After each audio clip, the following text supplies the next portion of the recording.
آله وأصحابه المجاهدين الطاهرين أما بعد. Kalau inilah ciri manusia modern, mestinya kan muslim dengan 17 rakaatnya telah diajarkan bagaimana mengatur waktu.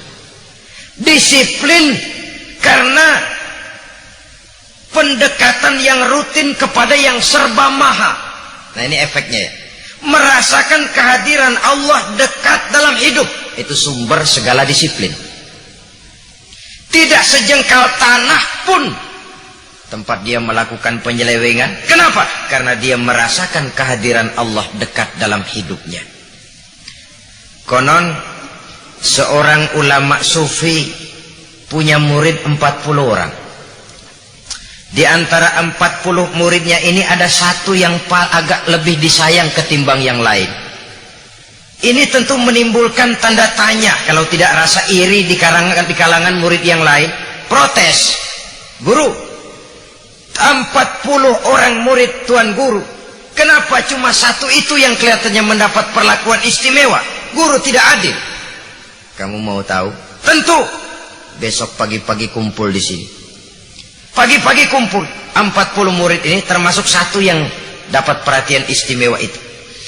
Tiap-tiap murid ini diberi sebilah pisau dan seekor burung. Gurunya pesan, masing-masing kamu bertebaranlah, cari tempat untuk menyembelih burung dengan pisau itu. Dengan catatan, burung itu harus kau sembelih di tempat yang kira-kira tidak ada yang lihat. Baik guru. Nyebarlah murid ini. Ada yang lari ke pinggir laut, tengok kiri kanan gak ada orang, potong. Ada yang ngusrak ke alang-alang, kiri kanan gak ada orang, sikat. Ada yang masuk ke goa, gak ada orang, sikat. Tidak lama kemudian berkumpul kembali 40 muridnya ini. Bagaimana? Sudah disembelih semuanya burung-burung itu? Sudah Tuan Guru. Kecuali satu murid yang paling mendapat perhatian ini. Maafkan guru, yang saya burung belum saya sembelih. Kenapa? Tadi guru pesan burung ini harus disembelih di tempat yang kira-kira tidak ada yang lihat. Saya sudah cari tempat itu guru, tapi kemanapun saya pergi, dimanapun saya berada, di pinggir laut, di dalam goa, di tengah hutan belukar, di puncak gunung yang tinggi, di kedalaman dasar bumi, Allah lihat guru. Saya nggak bisa sembelih ini karena Allah selalu lihat. Sang guru pun senyum, lalu bilang kepada murid-murid yang lain, nah, tahu nggak kamu semua? Kenapa yang satu ini dapat perhatian istimewa? Dia punya disiplin. Dia merasakan kehadiran Allah dekat dalam hidupnya. Kemanapun saja dia pergi, dimanapun dia berada, disiplin itu timbul. Bukan disiplin kucing. Kalau kucing namanya juga kucing. Kita taruh ikan di piring, nongkrong kita di situ. Aduh, kucing kalem, sopan, tenang, anteng. Kenapa? Ada kita.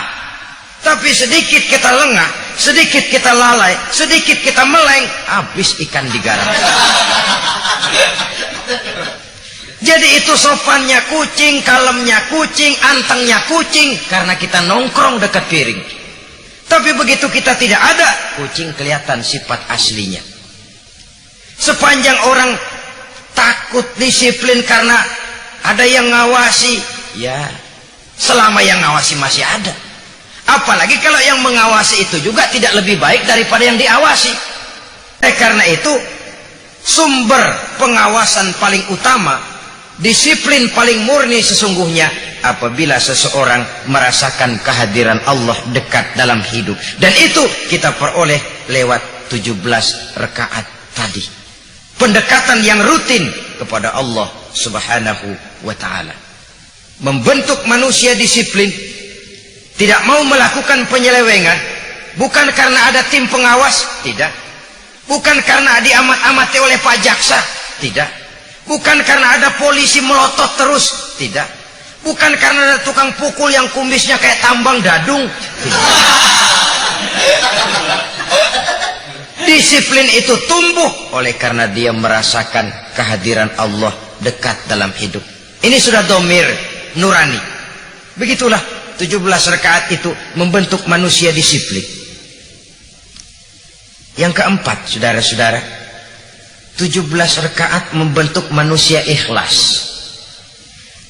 Terjemahannya dalam era pembangunan sekarang ini apa? Berbuat tanpa pamrih. Tentu pemerintah untuk memberikan rangsangan supaya kita berlomba dalam berprestasi. Mereka yang berhasil menjaga kelestarian lingkungan hidup dapatlah Kalpataru, katanya. Mereka yang berhasil membina provinsinya dapat apa itu Parasamya Purnakarya Nugraha. Bolehlah sekedar perangsang, no problem. Tapi pada titik awal kemauan berbuat harus dilandasi oleh perasaan ini karena memang merupakan tugas saya. Keikhlasan. Jiwa yang dibentuk oleh 17 rakaat, keikhlasannya berbuat tanpa pamrih. Ada tanda jasa atau tidak? Ada penghargaan atau tidak? Bahkan orang lain mau tahu atau tidak, ini adalah tugas saya. Jadi yang saya maksud berbuat tanpa pamrih. Kayak kita kalau sudah usolli fardul maghribi salasa rakaatin adaan lillahi ta'ala, lillahi, bahwa solat ini, bahwa 17 rakaat ini, bahwa saya ruku dan sujud ini karena Allah. Mertua saya mau lihat atau tidak bukan soal. Orang lain mau tahu atau tidak bukan soal. Janda di depan masjid mau ngeh apa enggak bukan soal. Ini saya kerjakan lillahi ta'ala. Keikhlasan, saudara-saudara.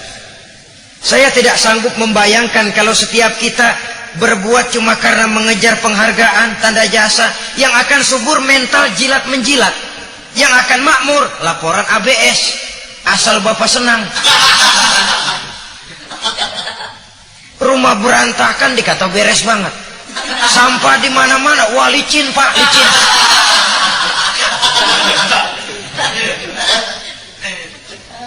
Jikalau penghargaan yang dikejar, jikalau tanda jasa yang dikejar, orang tidak lagi merasakan bahwa itu memang kewajibannya.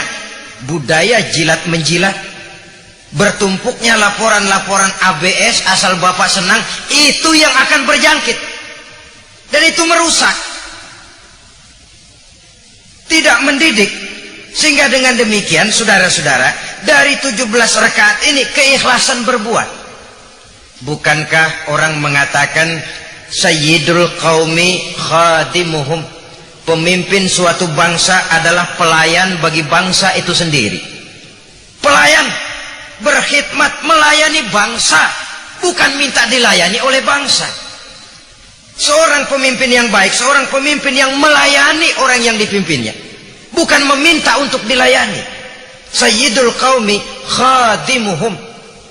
Dan kalau itu tumbuh dari keikhlasan, ini tanggung jawab saya kok. Soal tanda jasa enggak saya cari, tapi diberikan, alhamdulillah. Soal penghargaan tidak saya cari. Andai kata saya menerima karena perbuatan saya, alhamdulillah. Tapi bukan itu target utama. Kalau penghargaan target utama, kalau tanda jasa yang kita kejar, yang pertama tadi itu ya, jilat menjilat, bikin laporan asal bapak senang, lalu lahir setan aku-aku. Ananiyah, ehoknya timbul. Semua karena aku. Kalau enggak aku. Ya kalau enggak lu ngapa emang?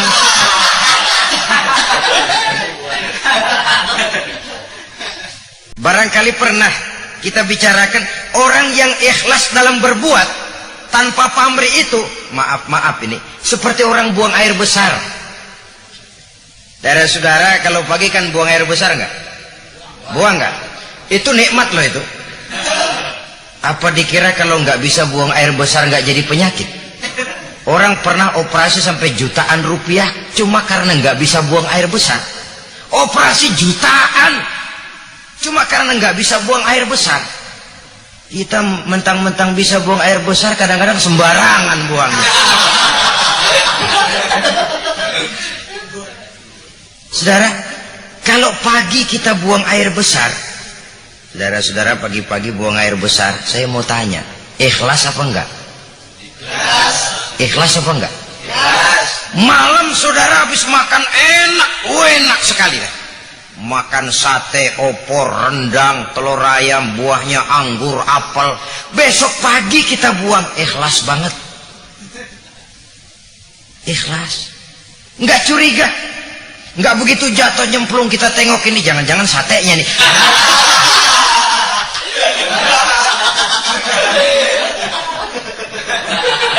Sudah jatuh ya sudah, kurelakan di kau pergi. Berbuat tanpa pamrih.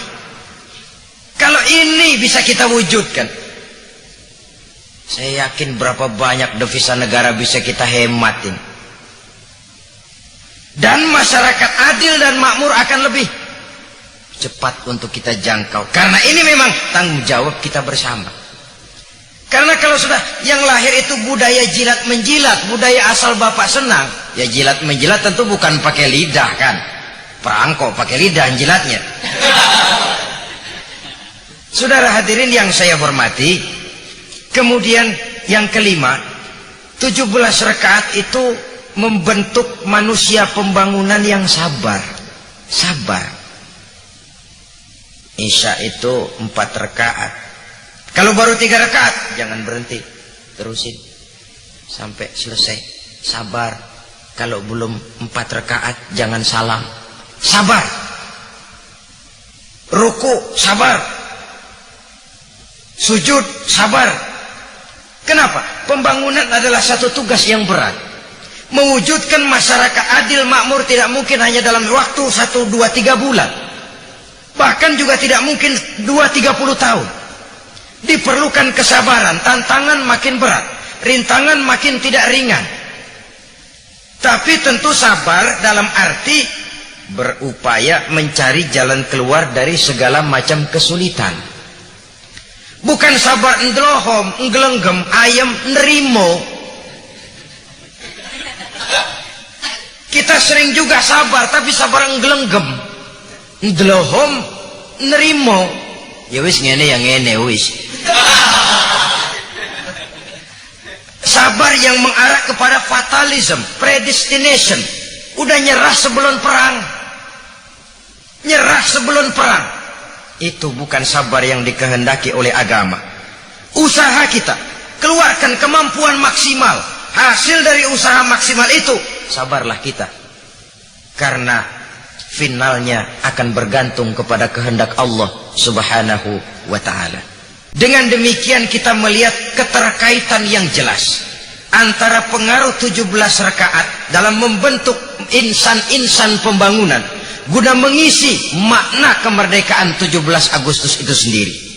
Karena sekali lagi seluruhnya akan berangkat dari niat baik para pelaksana pembangunan itu sendiri. Dan pelaksana pembangunan itu tidak lain ya kita ini semua. Kita yang melaksanakan, kita yang membiayai, kita yang merasakan, dan untuk kepentingan kita seluruhnya. Kalau begitu masalahnya, apalagi dah hubungannya dengan 17 Ramadan. Karena saya katakan tadi 3/17 yang tidak boleh kita lupakan itu. 17 Ramadan adalah saat pertama kali diturunkan Al-Quranul Karim. Imam kita yang ayat pertamanya saja sudah proklamasi dari kebebasan atas kebodohan. Iqra. Baca. Apa yang perlu kamu baca? Ayat Allah. Apa ayat Allah? Alam ini ayat Allah. Wahyu Quran juga ayat Allah. Alam ini baca, olah, budidayakan untuk kemanfaatan kamu. Wahyu Allah itu baca untuk pedoman hidupmu. Menjaga keseimbangan antara otak dan rasio. Otak boleh Jerman tapi hati tetap Mekah. Ada keseimbangan antara kemajuan intelektual dengan kemantapan akidah. Sehingga kalau mau kita simpulkan, dengan melaksanakan 17 rakaat, kita isi makna 17 Agustus dengan petunjuk yang turun pada tanggal 17 Ramadan. Dengan itu kita berharap masyarakat yang adil dan makmur di bawah naungan ridho dari Allah Subhanahu wa ta'ala akan mudah kita raih, karena memang ini adalah tanggung jawab kita bersama. Semoga Allah memberikan kekuatan zahir dan batin kepada para pemimpin bangsa dan negara kita, sehingga mereka dapat membawa kita rakyat dan bangsa Indonesia menuju